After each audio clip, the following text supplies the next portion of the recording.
Coach, thank you very much for doing this. Obviously, these are extraordinary times. And with that thought in mind, you would normally be in the middle of spring practice at this time of year. So I would wonder, what are you able to do with your players and your coaches under these circumstances? Yeah, let me first off say, send out my condolences to all those who have lost loved ones and say thank you and how much gratitude we have for all the people on the front lines, the medical personnel and obviously the first responders who are out there putting their health at risk.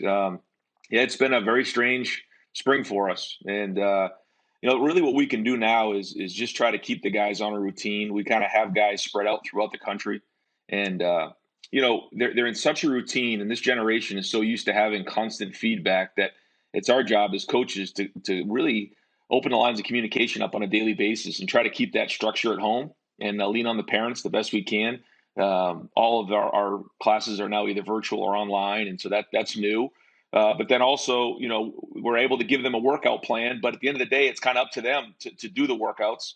And then we're able to beat some football, through teleconferencing.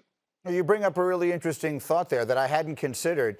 What kinds of questions are you hearing from your players? What concerns are they expressing to you during this unprecedented time where no one of any age really has any answers? Well, there's so much unknown. On Wednesday, we had a team meeting, and we had our team doctor, speak to the team about COVID-19 and just giving information so that they can bring it back to their families. And there's just so many things out there through social media and the internet. We just wanted to give them real information and educate them. It was about a half an hour, and then some great questions just back and forth about, if you've had it, can you continue to be contagious, and just probably about 10 or 12 questions from our guys asking questions. And again, the unique thing is we have guys in Seattle, New York, Hawaii, California, Texas, so they're spread out all over. And we're getting a myriad of questions. I'm glad to hear you were able to do that. All right, let's go back to the business piece of this here. There's been a lot of talk about whether or not college football games could be played this coming year without fans. What would be your thoughts of that, playing games in front of empty stands? Well, I think we need to look at everything, because I think any football is better than no football. But there's so much that's going to change in the future here. I think when you think about where we're at right now, March 10th, we're a much different place than we were. And I think there's going to be a lot of changes and a lot of different things that come up. And so the focus really, in my opinion, should be on return to play. And how long do we need to get a team ready to play? Because once, the medical authorities kind of give us the green light on where to go with this thing, we'll push forward on that. But clearly the number one concern has to be public health and the safety and health of our student athletes and coaches and staff. How much time do you need? What would be the latest you could have your players back on campus and on the practice field if you were going to try to start the season on time? Well, that's been the biggest point of a conversation in our conference meetings and across the country, talking to colleagues. I think the starting point really, as coaches, it sounds like about 6 weeks. Now, whether it's more or less, I think that's what we have to work through. What do those 6 weeks look like? When are we allowed to put pads on? How much time do we need leading up to putting pads on and actually practicing? So, I think 6 weeks is a good starting point to start the conversation. And then as time goes on, we need to clean all that up. Now, Coach, I want to ask you about something a little bit different here. I heard a really fascinating discussion yesterday on ESPN Radio. Paul Feinbaum was talking with the announcer Tim Brando, and they were talking about how with all the different conferences, in some ways, for lack of a better word, doing their own thing, it points out maybe a need for some sort of centralized group that is in charge of college football, because to have everyone doing their own thing sometimes really does create problems. What thoughts do you have about that? It's something I've heard before, but I think it's going to get louder now. What thoughts would you have about something like that?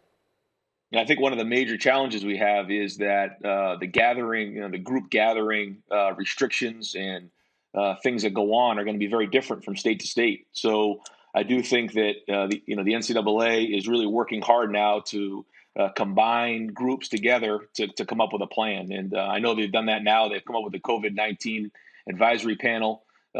There's the conference commissioners. There's a lot of people involved with this right now. There's a sports science committee, and they're all kind of coming together on this. And again, as time goes on, there's so many unknowns here. We have a lot of smart people in this country. We have a lot of smart people in the NCAA and a lot of smart college coaches. And so if we just keep communicating and keep talking this thing through, we're going to come up with great solutions as time goes on. All right, well, let's do the part of this that I know you'll enjoy the most, and that's talk about the two players you have that we just mentioned who are going to get drafted really early, a week from Thursday. Everyone talks a lot about Chase Young. Not as much conversation about Jeff Okuda, but he obviously is another who's going to go super high. Give us a scouting report on those two players.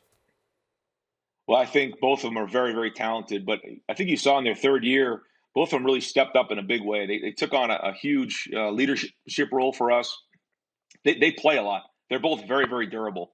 And, Jeff Okuda and Chase Young are both really tough. They play every snap.